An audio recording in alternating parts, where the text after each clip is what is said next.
And we should be live. Yeah, John? Yep. Wait, talk? Hello. Yep, we're good. Just making sure that the audio is good. Hello, everybody.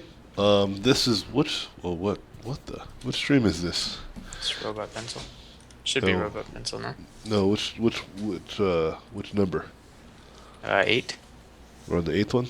Alright. This is the eighth. The official eighth mentor. Wait, what? Robot Pencil stream. Wow. We did a lot, man. So far, 8. That's good. That's a good number. We're going to keep them going. We're going to do as many as we can. So right now we're on 8, so which is cool. We're having a good time with them. Today we're not going to have Kaylin, though, unfortunately. Kaylin is stepping out. It's all right. John can fill in. John's funny. Yeah. Oh, my gosh. Oh, not funny at all. And so we're going to go ahead and kick this off by saying there's a lot of really exciting stuff going on, and I just don't want to kind of take too much of you guys' time. But one of the things I want to do is start to have the streams during the day around this time. I think it's a good time for me mostly, so I can go hang out with my fams and do stuff. Normally, whenever I have the streams, I don't have enough time to do stuff. And then, yeah. I mean, I do, but my kids go to bed at really early times, so got a chance to see them for a second. It's going to be good. But what we're going to be doing is I'm going to be talking a little bit about what it's about, like what it's like to become a fan of a project, or what it's like to become a fan of a company or slash project or IP, but also ending up working for them or working around them or something of that nature, and being able to stay objective and have that opportunity to really advance your skill and really bring something new to the table for that company or that studio. And right now, at the same time, I'm also doing a piece of fan art that is inspired by kind of what everyone's been doing with the Batman stuff, which is really cool. And I kind of want to do my own taste of it, and nothing too fancy, but just I thought it would be fun to kind of participate and to see what I can bring to the table. And I'm already feeling like everybody that's already submitted is tremendously better than I am. But it's okay, If I let other people who are better than me be the stature of whether I post work or not, then I would not have any work. And so, with that, what we're going to be doing is I'm going to talk a little bit about that. So what does it mean to be? And while I'm doing that, I'm going to be painting this Batman. What? Don't be laughing. No one's allowed to laugh, except for me. All right. You know the rules, John. Say. John knows the rules. But anywho, so one of the things that I want to talk about specifically, is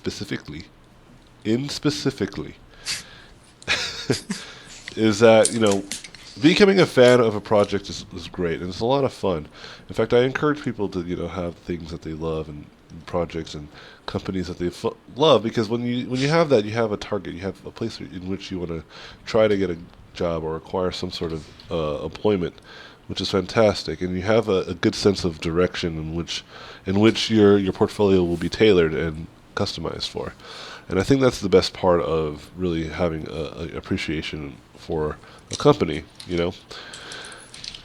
But then there comes a point where I think people jeopardize that sensibility for their integrity, and they also will go out and actually take jobs from these companies in which they actually do not get paid a fair or even wage that they should be deserved to paid, and then they end up maybe resenting the company or having some bad stories or bad tales in which they tell others, and it's just not good for anybody.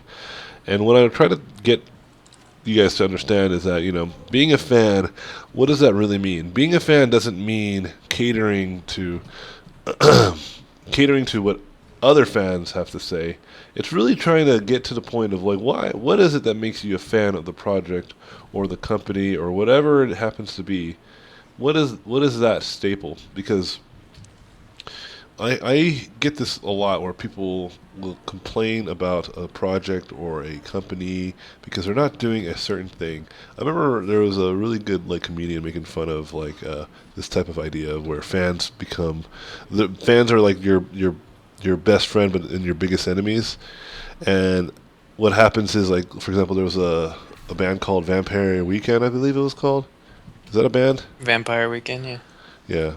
And then like they produced another album, and the people that were in charge, or like all the fans on the YouTube channel, like when they posted like the new video of one of their new songs from one of their new albums, they're like, ugh, if I wanted to listen to Vampire Weekend being Vampire Weekend, I would have listened to the last album. And it's like, wait, what? So you're mad that your favorite band sounds like your favorite band? And what I'm trying to get at is like people are going to hate, and people are going to be disrespectful to even to their own, um, you know, uh, their favorite bands or favorite groups or favorite companies. And when I like one of the things that I really despise of the internet is just really subjective opinion that are fueling a lot of what people think is reality. you know, where and I try to stay out of a lot of that stuff too. I try to really voice my opinion too openly and too publicly, but every once in a while I do, But I try to just kind of stay in the shadows and really just like see everyone else from afar, because I have other things to do than complain about certain things. But every once in a while I'll interject and I'll give my opinion and really kind of, put my 2 cents in. But at the end of the day, I feel like even then, it's not necessary and it's not required for me to police people. And I think one thing that I want to really get out of this stream is really just get people to understand that you're allowed to have your nostalgic love or respect for the franchises in which you believe in and you love. But at the same time, you have to also let people be able to recreate or reinvent themselves as artists and designers. And for example, like Blizzard has just released a trailer for their new game, which is called Overwatch, and I'm really excited about this. I was excited when I first saw it. Actually, I was at Blizzard when they were first, like, really working on this project, and there was a lot of, there was a lot of stuff going on behind closed doors, in terms of, Titan and all this other stuff that there was going on in terms of making a new IP, and it was really interesting to see. But Blizzard knew what was going on, and they were really aware of what they were trying to do. And they wanted to make a new game, and they wanted to really make something that was uniquely different from all their other franchises. Because if you really think about it, like they really haven't made a new game for forever. And if they would have just made another MMO or another strategy game or whatever, I mean, really wouldn't have been too big of a hurdle for them, right? And not a really big challenge.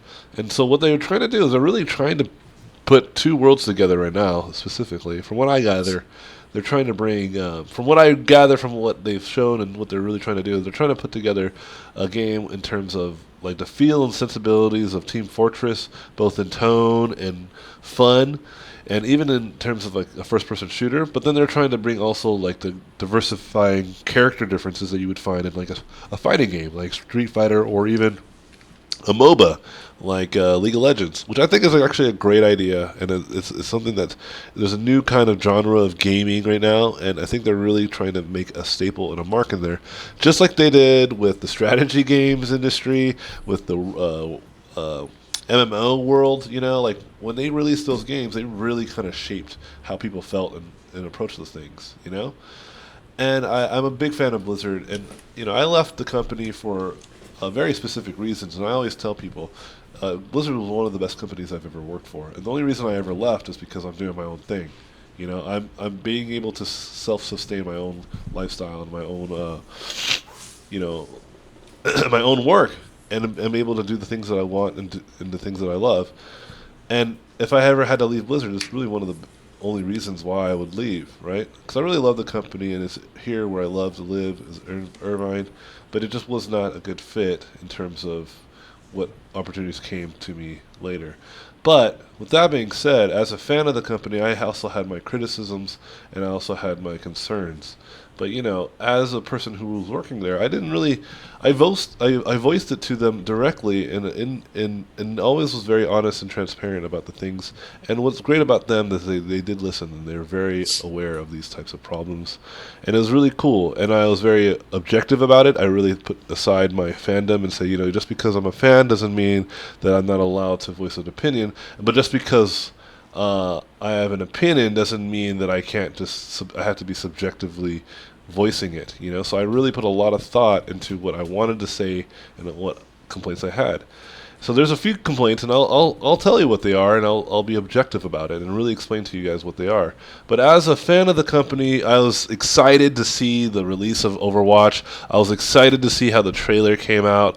A lot of people online are like, "What? Looks like Disney," you know, without even putting 2 cents into their brain for a second to think like, does it really look like Disney, or just because they are somewhat cartoony, you're like, "Oh, Disney," Yeah. because you think these. Do you really believe that that game they just like were like, okay, what's out right now? Oh, Big Hero 6 is out. Let's copy that tomorrow, and then or let's do that yesterday and then post it tomorrow.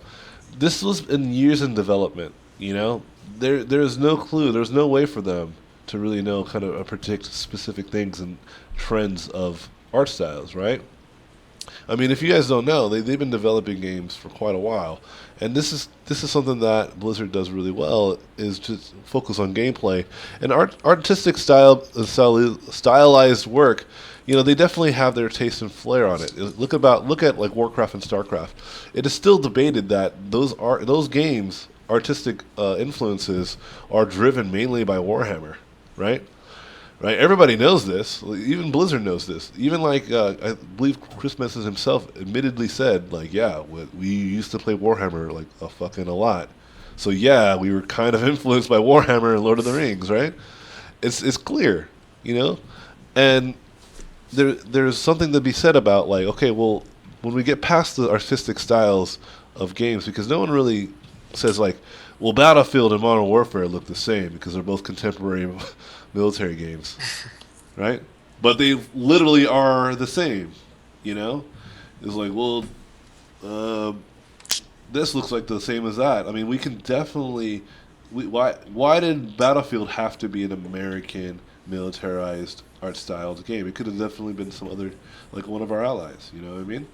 And one of the big things I'm trying to say to you guys is that just take a moment to think about your opinion before you voice it publicly. And if you don't feel like it's anything positive that you're going to say, then you might even consider even saying it at all. Because the greater good is that if you voice an opinion and it actually doesn't have any real bearings or facts to it, you might find yourself shooting yourself in the foot and actually getting into these big arguments for no reason and potentially jeopardizing your own opportunities in the future. Now, with that being said, you're allowed to have constructive feedback and constructive criticism. If you're going to complain about something, then try to create a solution. I feel like it's easy to say what's wrong about things, but it's not easy to say what's wrong about things, and then also showing a good example of what they can do to make things better. For example, there's this really great YouTube channel dude who he critiques basically movie directors, and he did a critique of Michael Bay. Right? And I normally don't like to listen to these things seriously or take their advice or opinions seriously unless I feel that what they're saying is very grounded and actually has some positives and negatives. They do a comparison. You can't compare the bad unless you compare it to the good. If you just say everything is bad, then is it really bad or you just don't know any better? And one of the things that I love about him is when he was critiquing Michael Bay, he was actually talking about everything that Michael Bay does really well, and how Michael Bay is actually a good director, not a bad director, and how all this criticism about him being a terrible director is actually is kind of unwarranted. But he at the same time he says why do people kind of disagree with this idea that he's a good director? And he goes into that and he talks about all this stuff, and it's really great and it's a really insightful thing. And he's not basically saying what I hear a lot, especially from my peers, which is Michael Bay's stupid. That's not feedback. That's not criticism. That's a straight up opinion, and I don't necessarily warrant opinions as facts. I don't say when someone tells me that Michael Bay is stupid, I'm like, well, I think you're right. I'm just gonna believe that forever. Somebody asked what channel is this on YouTube? That guy that directs or critiques the directors. Yeah, maybe you guys can Google it for me. It's called Every Frame's a Painting. Remember that? Yeah, Every Frame is a Painting. Yeah, just let me know when you found something. He's done the latest one that he did. He got really popular. He got a lot of views from was he did one about David Fincher, Yeah, that looks It's like it good. already. Yeah, see, there's one right there. See the popular with Michael Bay, the very first. Yeah, click on that, and then just send that link out to everybody. It's a great, great, great criticism of Michael Bay as a director, and after you would watch, like after watching something like this video that John's going to link to you guys in the chat, and for anyone who is watching this post live, yeah, just Google everything. Every frame is a painting, and you guys should be able to find it.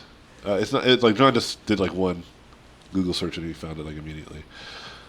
But after you watch this, you start to really consider what I'm trying to say to you guys, right? Hopefully you'll start to really appreciate what I mean, because I hear there's a lot of videos out there, there's a lot of information being spewed out into the world, and just because it's information doesn't mean it's legible information. You know, even the things that I say, you guys should definitely spell check. You know, you should definitely go and do your own research. I highly recommend it. And see, if there's anything that you might disagree with, you're allowed to disagree. That's the greatest thing about being an individual. You're allowed your own voice and your own opinion. But you have to understand that if you want people to really consider what you have to say intelligent, you might consider that you need to know both sides of an argument before you start to really get into it. And more importantly, is it even worth like getting in an argument over Ninja Turtles having nostrils? You know, that was one of like the hot topic at like offices that I worked at before. Like, oh, Ninja Turtles with nostrils. Like that was seriously like a concern amongst like a grown men. And it's funny because my sons, they didn't. That wasn't even like they didn't bother them at all. They didn't care at all. There was other things that bothered them about those movies. But my youngest, or my oldest, youngest son, or better to say, my youngest teenager, he loved those films. He thought those movies were great, or that movie was great. And as he should, it was actually a pretty good movie. It wasn't a bad movie at all. The worst part of that movie was that there was not enough Ninja Turtles. You know, it's my same criticism with Godzilla, right? There was not enough Godzilla in Godzilla. Sorry about that.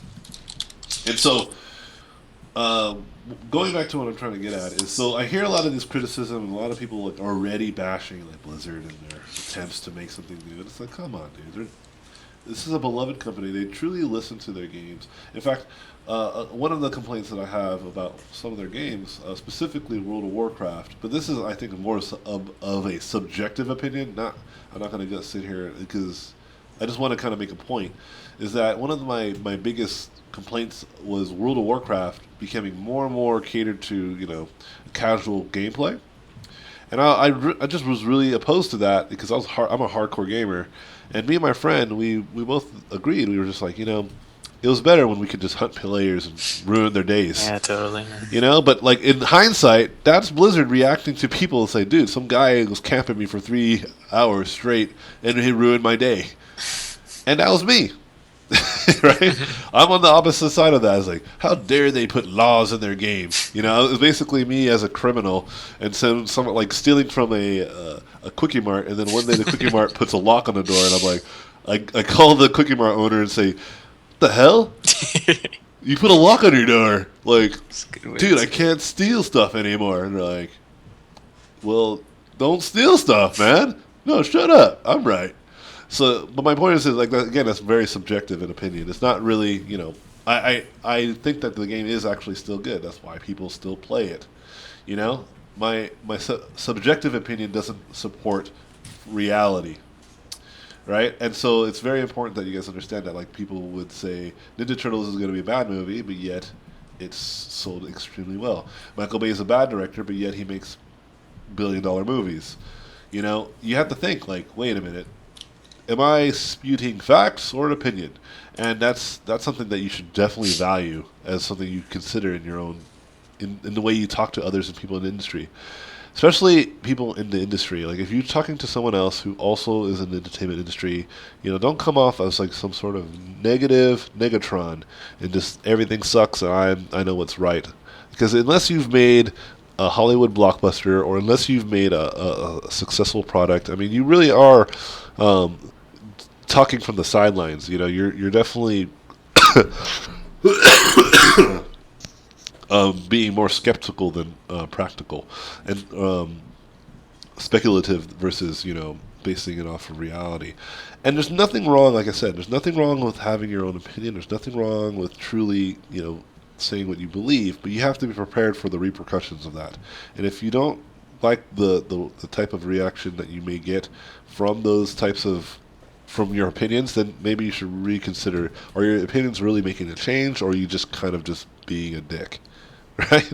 Like, what are you doing? Are you really making some change, or are you being a dick? For example, there's this feminist gamer lady. I forget her name, but it started the whole GamerGate fiasco, and I'm totally supportive of females in feminism and the idea of everybody has the right to do what everyone else can do, right? Any opportunity in history, there's always been proof that whenever you say no, you can't do it because you're a thing. In history, it's pretty much proven that like that's kind of bad, right? Like both from racism and sexism, the whole gay rights type of stuff that's happened as well. Just that's clearly been a no-no. And history has a good way, specifically now, since information is coming out more and more frequently, it's been doing a really good job of kind of weeding out that kind of thinking. And we should be excited that we actually live in a time that kind of exists. Generally most people agree that, people should have rights. Right? But, one of the complaints that I had with the specific chick, because I don't agree with that people should be threatening her life and trying to kill her just because she is a lady and she might have privileges in what I believe is in the game media. I really don't know what the Gamergate stuff is, so I'm not going to talk any more about it. But my point is like one of the main staples from what I was getting at from her was that the way that females are represented in video games, and she was going off and saying this is a wrong, and that we're presenting women in a very derogatory way, and that this should stop. Now, for me, I am a big believer in what she's actively is trying to stand for, which is that people should be treated with respect.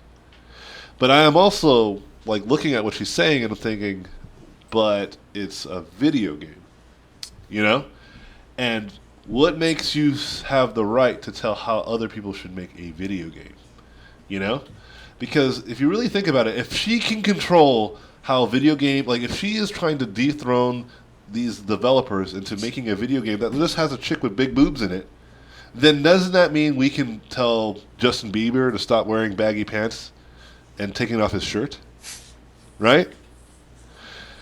Like anytime when someone is fighting for someone's rights by saying that we should take other people's rights away, I don't listen to them anymore. Does it make sense? It's hypocrite. It's hypocrisy. And it's like if you listen to what they're saying, if they're saying that other people should stop doing that because it's not right, what's not right is if I go to your house and steal your children, or if I go to your house and punch you in the face, or if I go to your house and tell your children like how to do things or take them away, or if I do anything inherently damaging to you that is directly affecting you, like racism back in the day, sit in the back of the bus. That's not like a video game that says put people in the back of the bus video game, where you can play it or you don't play it, and no one really actually has to live with that.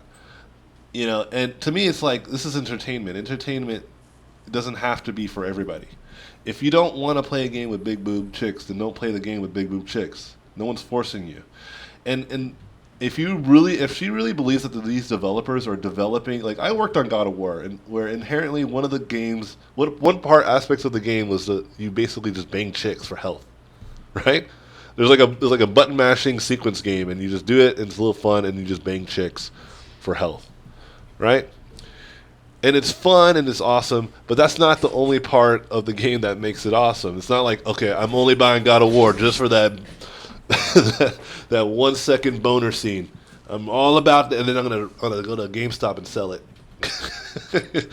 I play God of War because it's absurdly violent and it's all about killing gods and stuff. It's fun. The gameplay is fun. The puzzles are engaging. It's a good game. It has nothing to do with the way that people are treating other people. It's fantasy. And even there was this one game that came out that was absurdly like violent. Man, I kind of was like, ugh, this is really not helping the whole violence. Games cause violence arguments, right? Because it's all about just being a serial murderer and just killing people. That's all the game was about, right? Like in games like Grand Theft Auto, that gameplay is not required of the game. Like it's not a mechanic of the game. It's just like something you can just end up doing if you wanted to, right? But it's not the game is not entirely encouraging you of that. In fact, there's a penalty in which the police meter goes up and up and up, right? But this game's like, nah, killing people's tight, do it. It's like, wow, it's like really aggressive too. Like it shows like people like really getting like throttled and like, That was bad. oh no, don't kill me, like blowing up their brains, and you're just like, oh man, yeah. Context, right? It really affects everything. And for me, I'm actually not a big fan of that game, and I'm like, this game is kind of awful, right? I'm really not excited about this game coming out, and because of not only because of like the parameters in which people are going to flip their minds, but just because it's just like it's just really rugged, man, and I don't know, I just I don't like it, Hmm. and I have the right to not like it, right? But I don't. I at the same point to kind of sit here to really kind of tell you what I'm trying to say is like, but I'm trying to be objective, and I'm trying to think, but they still have the right to make that game. You know, no one's really getting hurt. It's not entirely. It's still fictional. There's a game where the main character of the story is a drug. Or I'm sorry. There's a TV show where the main character of the story is basically a drug dealer. You know, which was Breaking Bad. And if you think, well, at least he was doing it for a good cause at first, yeah, but at the end, he didn't need to anymore. He was definitely a drug dealer, right? But there's another show where the show's all about a serial killer, right? Dexter. And but well, he's killing other people that kill other people. But I was like, yeah, but still, right? And there's definitely media and there's definitely books and all that kind of stuff. And it's definitely, it's fantasy. It's not like watching, let's say, like watching someone actually getting murdered or watching someone in like a some sort of thing against their will, like some sort of like prostitution thing. There's lots of dangerous things in the world, and watching something that's real is and being able to pay for it, like child pornography, for example, because that's a real thing, and supporting that is actually supporting that these people steal children and put them in pornography, right? That's terrible. But if it's like a game, like I'm like I don't know, man, I don't agree with that shit. But it's like people should still have the right to be able to kind of do these sick, demented goat fucking games if they wanted to, Just like I'm trying to say, like I'm trying to be consistent. If someone is telling me that the best way to respect everybody's rights is by taking the rights of others away, it's just kind of hypocrisy to me. And so, again, what I'm trying to say is being objective, staying objective, and realizing, like, what's worth fighting for and what's not worth fighting for. Fighting for your favorite, like, faction of a game in a very fun and playful way is absolutely harmless, and you should totally do it. But doing it in a way where you actually get into a physical fight with somebody or you're, like, actually, like, cussing someone out in a very negative and really constructive way, and you're just really just being a jerk off, like I'm not cool with that either. I think it's, and as you guys are fans of my work and fans of like great artists in this industry, and you guys will all become your own. Some of you guys are already there, and you guys are becoming your own artists and becoming your own, voices, and people actually listen to what you have to say and what you are about. Keep all these things in mind. Like, who do you want to represent as a person? As a person, the internet is getting very, very big and making the world very, very small. So every little thing that you do say, people may hear. So you have to be prepared. If whatever you say, you're prepared to back up in some sort of capacity, and that you live for that. As like I said, I'm all for what this chick's about. And the argument of females in the game industry is an absurd number amount that it should change. And the reality is, yeah, it should change. I'm all about more chicks in the game industry, but the problem is not that the problem is not what you might think. The problem is that just there's not that many chicks that want to be involved in video games, and you're like, well, that's not true. There's tons of chicks. It's like, no, there isn't. I've never been in a game company where they're like, we don't hire chicks, bro. So when we're looking for more peeps, make sure it's not a chick. It's never been that way. You know, in fact, like when I was working at Sony, we had to like close down one of the women's bathrooms, not because we're like, fuck women, because we only had like 4 or 5 women that were actually like that actually were like using that bathroom, and there was like hundreds of dudes, you know. I don't. I'm probably lying on the number. We probably had like 10 or 20, but like the numbers were substantially in the men's favor, and the men we just only had a few bathrooms. It was really just about a number game, right? And what I'm trying to say is that like I worked amongst some really great female artists, and I don't think they got there because they're a chick, and I don't think they got there because they're not a chick. I think they got there because in the game industry we're very open minded, and most people are just get there of the quality of their work. And it just happens that there's not so many females in the industry, at least at the time, that are trying to get jobs. You know, it's really that's just what it is. It has nothing to do. I mean, it's really easy to blame. It's really easy to be like a female and be like blame a company for not hiring you because you're a chick. That's a really shallow and very like low blow. Because or it's better to say that than to actually admit that you might not actually be a good artist. You know? Oh, did you ever consider that maybe you're just not fucking good, and that they're not sexist, that you're just not a good artist, or maybe when you came out of an interview you were really aggressive. He was like, "Why aren't there chicks here?" Just like, oh boy, you know, like you gotta consider that because like, let me tell you right now, I've worked in a lot of places and I've worked at different studios and I've never felt a sense of we're a boys only club, right? That's just not true. I mean, ask the females that actually work for the studios; they can tell you it's just not true, you know. And and I mean, there's definitely certain circumstances like sexual harassment, and these types of things. But this is just a thing that just exists in all kinds of offices. Um, but like I said, I think open-mindedness is clearly in the game industry.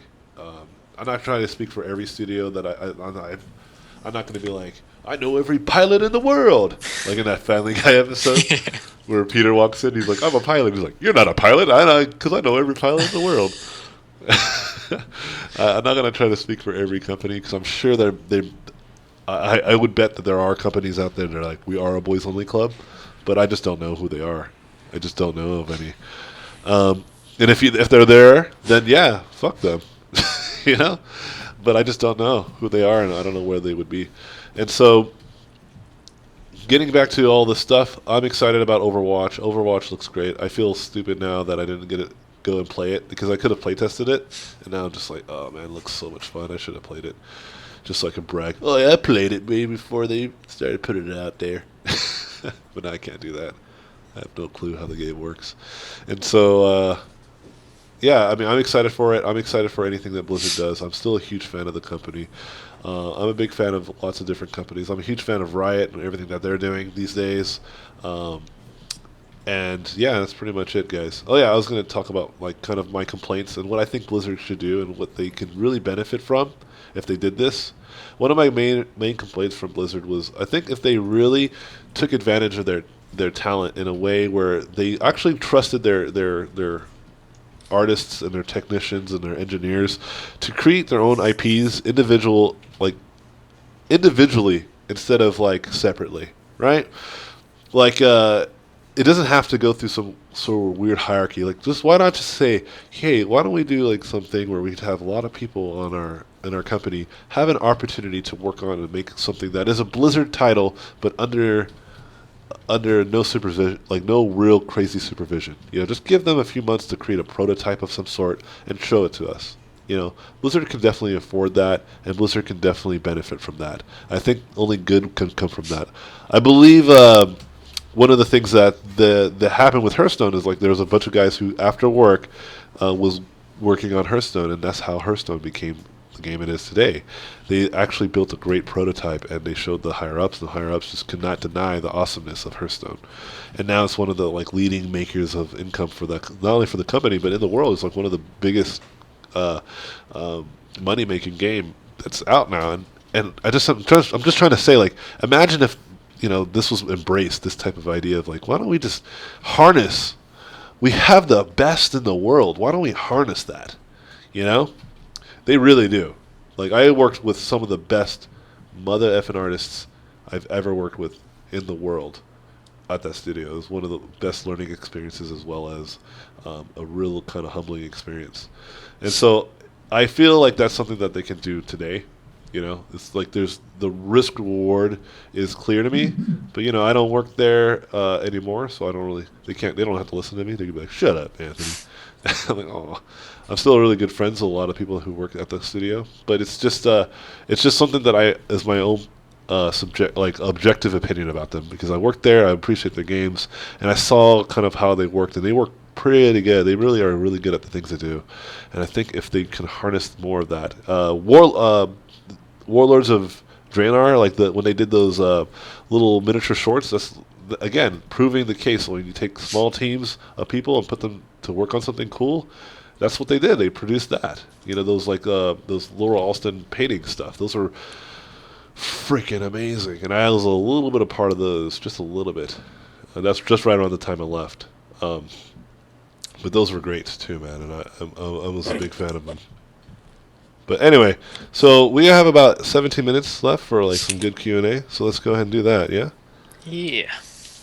All right.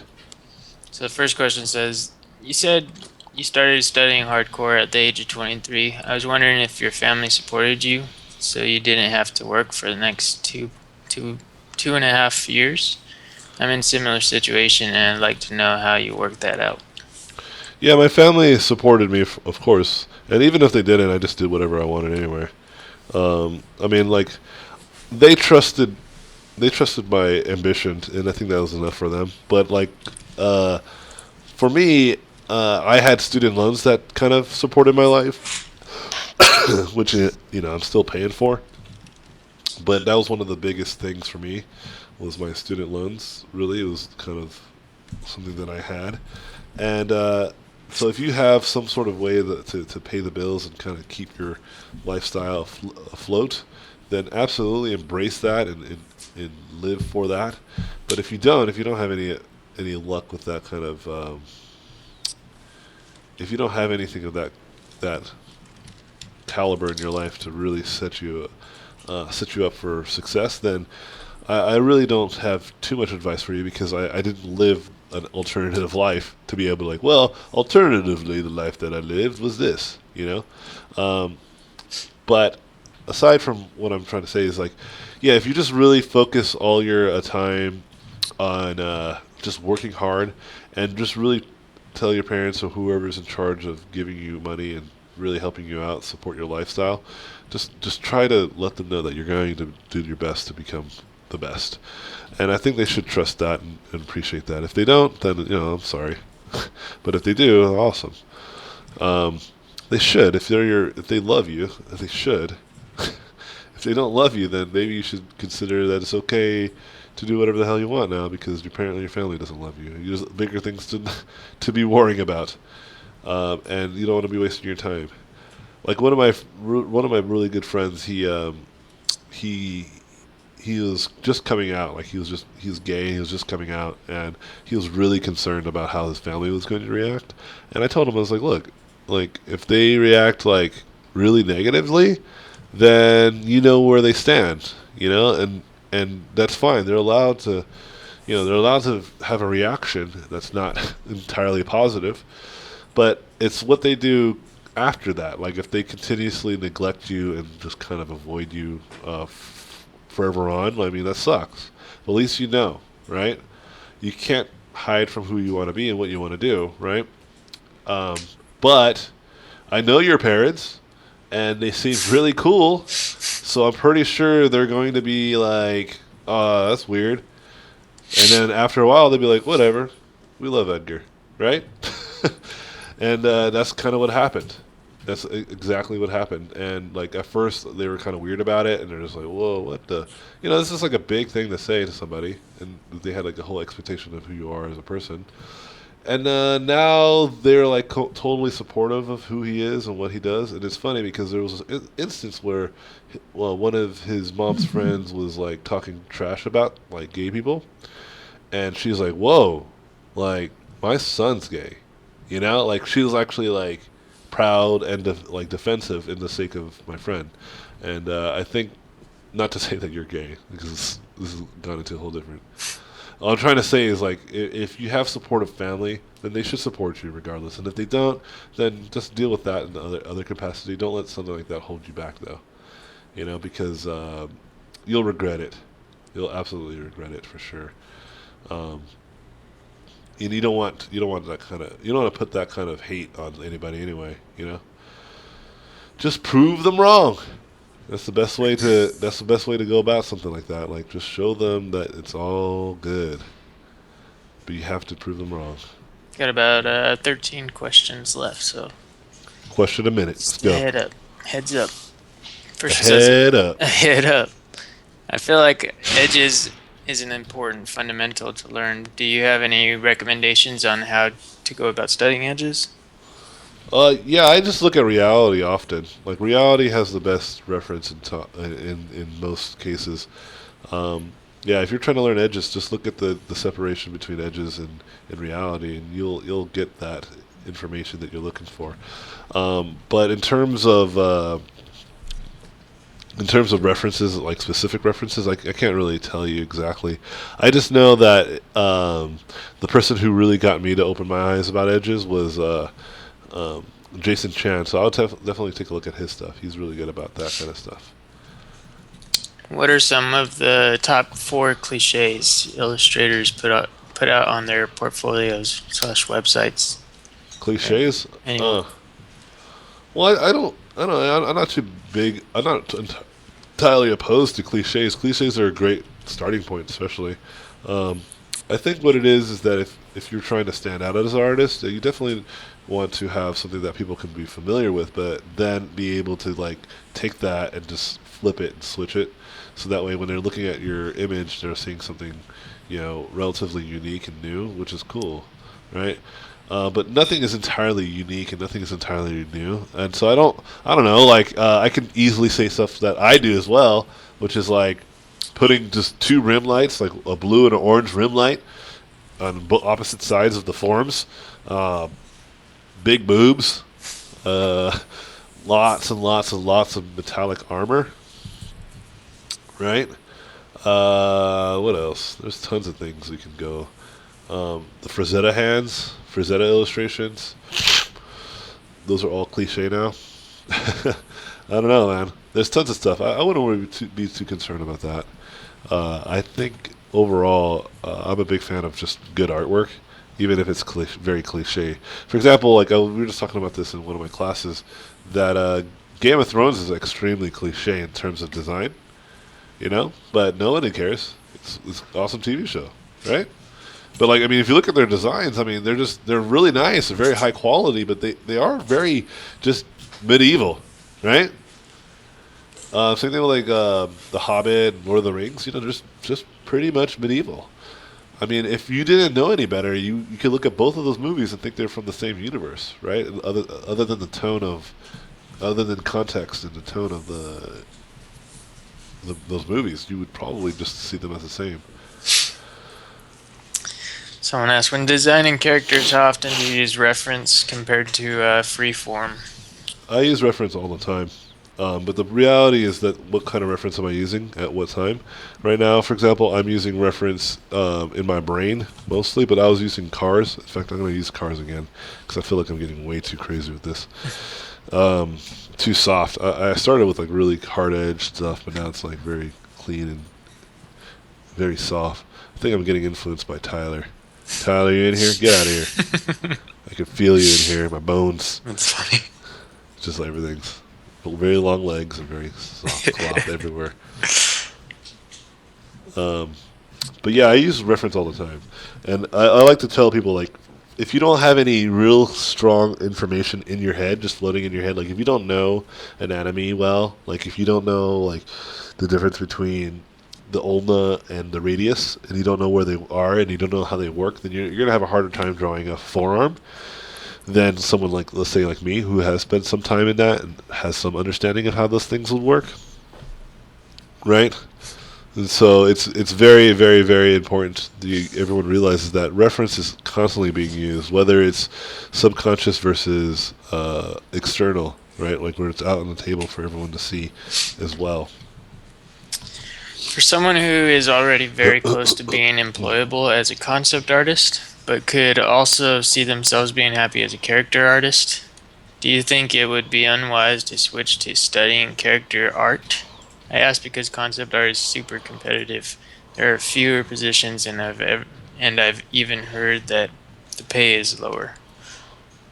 Well, as a character artist, um, one of my friends told me his salary and it was actually extremely low. And I was like, "What? I don't think that salary is not a thing, man. I don't. Some people ask for more money than others. That's just how it is. It doesn't matter what it is. Um, for example, let me just quit like basically squash that. I was making a salary of about $100,000, you know, and so if that's low to you, then I guess character modelers are making more money, right? But as far as I'm concerned, that's pretty much similar to what everyone else is making. Some people were making a little bit more, a little bit less. You know, that's why specifically in American culture, we don't like to tell people each other's salaries, and you got to think about that. That's a business tactic, because if you know how much your let's say we're both character modelers, and you know how much I'm making, and I know how much you're making, then we can go in there to your office and be like, look, I did just as good work as Jim, and I'm getting paid $30,000 less than him, right? And so now the company has to either lower the amount of money on Jim's salary or increase the amount of money on you, and neither one is a good option, right? And so it's you got to think about that. And as well as for when I was working in film, I was charging between $4,000 to $5,000 a week, basically $1,000 a day. So I mean, again, if that's cheap, then all right. And as for competitiveness, like being a character artist or a concept artist, like either one is going to be competitive. You just do whatever you want to do. Don't worry about whether it's going to be easier to get a job here or there. Because if you do that, then you're going to get the job that's easier to get. And guess what? The easier job to get might not be the job you want. And you're going to be like a lot of my peers in terms of they get these jobs and then they complain about them. And they complain about their pay and they complain about this and they complain about that. And then they don't do anything. They just sit around and just complain. You know? So you want to make a conscious choice in like, what do you really want to do? And just do that. Don't worry about pay and don't worry about ease of entry. If that's what you're worried about, then you're gonna get what you wish, my friend, and you're gonna be disappointed as soon as you get it. Um, I don't know anyone who's like not disappointed with their work, and some of these people make tons of money, and some of them don't, and they have the same complaints. So you better if you're gonna get paid or not paid, you might as well do what you want to do, right? And I like to do concept art, so I do concept art. Right now I want to make video games, so guess what I'm doing? I'm not worried about should I make a AAA game because it's easier, or should I? No, I want to make this type of game because I feel like that's what I want to do. I have no concern on what others people think is the easier or better route. I'll just do the route in which the better route is always the route that I want to take. I am happier. I am the happiest in which I am doing the things I love to do. Um, like I got paid tons of money working on this one project, and I hated it. And I got paid very little money on another project, and I loved it. And so I try to fight for the jobs that I love, not for the jobs that I get paid on. And if I have to get paid, then I'm gonna. If I have to do a job, then I better get paid very well, to keep me interested and keep me engaged. Otherwise, I'm just gonna bounce. It's just how I roll, man. Like I've trust me on this. I have enough experience to tell you that everybody, everybody thinks the grass is greener everywhere else, and it's kind of silly that everyone has their opinion about every other thing, when the reality is that everybody is wrong. Everything sucks. Just do whatever you want to do. Just do what you want to do. Don't do what everyone is telling you to do. Of course, it's going to be hard to do things. If everything was easy, then you do whatever the hell you want. So there's a lot of questions last 4 minutes. All right, thunder round. Let's go. You So can't. thunder round for anyone. Shut up, John. Thunder round. Thunder round for anyone who has no idea. Basically, I'm just going to shoot through these, okay? So that way I can get out of here and hang out with my family and go watch Interstellar. It's going to be fun. Appreciate your guys' time, though. and invest into the John's new headsets.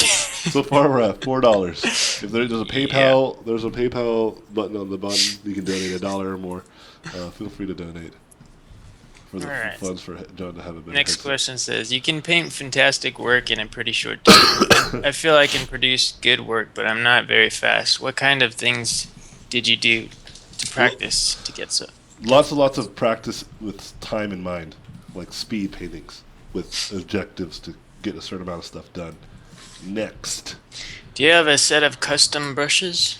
I do. Next. just just for when you answer questions, or sorry, when reinventing a character, how do you determine how far to push new creative ideas for the character without going too far and it becomes almost something else that is not said character? I think there's definitely defining features in almost all designs. So you just got to make sure you stick to those, whatever those are. Um, and yeah, just stick to kind of the iconic imagery in which makes the designs they are, and then that way you should be all right. Um, if you're doing it for yourself, I mean, you could just kind of make it up yourself. You could just do whatever you think is cool. You don't have to worry about it. Like it's just like whatever. It's fan art, and fan art's fan art, right? But if you're doing it for a client in which they want you to do it very specifically, like when I was working on Blizzard, that's kind of what I was doing. I was basically doing fan art, really, on the projects in which I was working on. I was doing stuff for these IPs that everybody knows: StarCraft, Warcraft, Diablo. But I was just reinventing some of the shapes and stuff that was there already.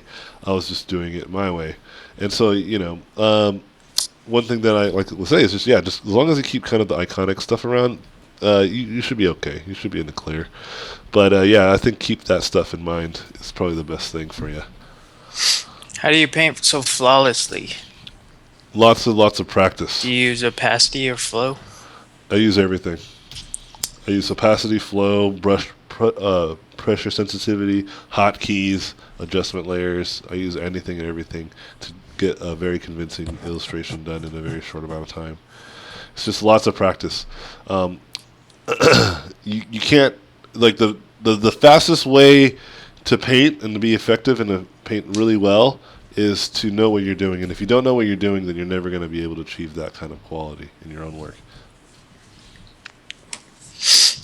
How hard is it for people outside of the US to get a job in a video game company It's with all pretty the sponsoring visa stuff? it's pretty hard. I highly recommend that you become a badass right away. It's not very easy, but I'm not going to say it's impossible. Do you think Blizzard would move towards that strategy you were discussing? I don't know. I hope they do. I think that's a really life-saving move for them. Really, I really believe it. Because even if they're not making like, if their whole shtick is to always pop out like crazy AAA video games, I mean that's just going to be hard. That's a very slowly but dying model, and like they should take a lesson from what they're making money from is from Heroes of the Storm and Hearthstone, especially Hearthstone. Man, Hearthstone should have just woken them up a long time ago and say, hey, wait a minute, smaller teams making smaller games actually can make big game money.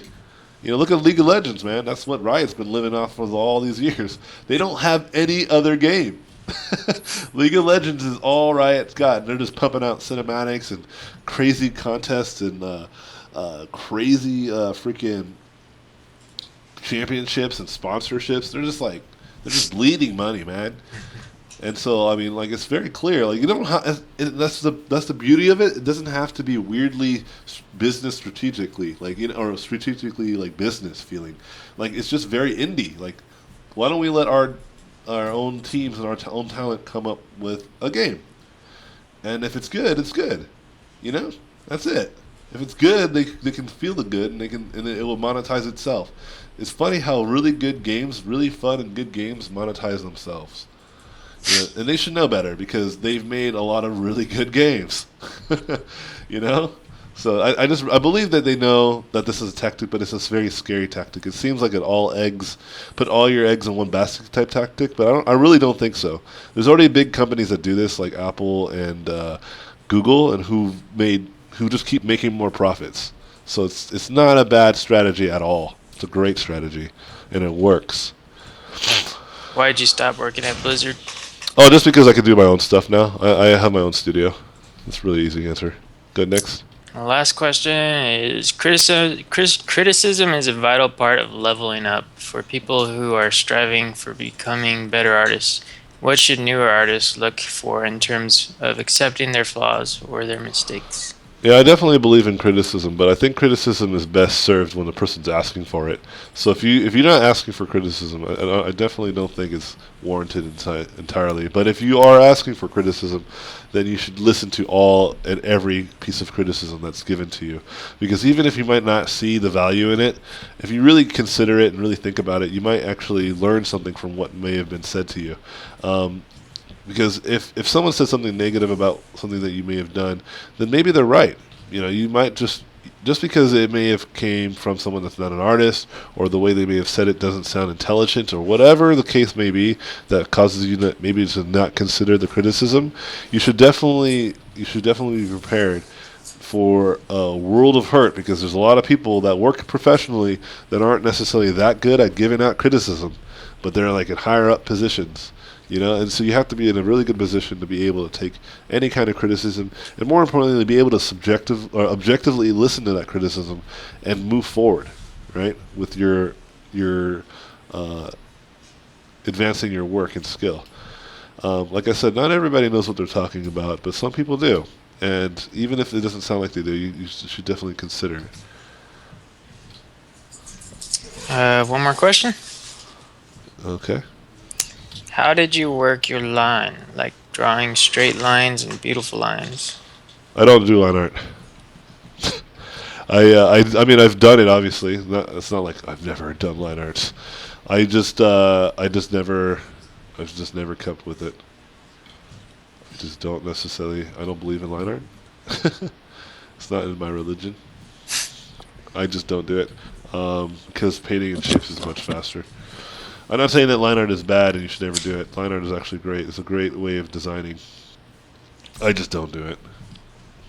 So anyway, all right, guys. Thanks for watching the stream. I'm going to go ahead and finish this painting up a little bit more. It's going to take me a little bit more. I'm going to add a little bit more love and detail here.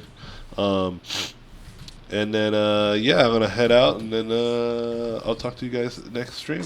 And thanks for all your great questions. Thanks for hanging out and listening to me, and taking a moment to ask some really great, pretty intense questions. If you guys want to follow more of the stream, they should be live on they should be live on this Ustream channel. Also, if you go to my website, robotpencil.net, there's a place where I devote a YouTube channel to these streams, so you guys would be welcome to watch them there as well. So anyways, thanks guys again. Please donate $1 to John's headset's fee, and I'll see you guys next time.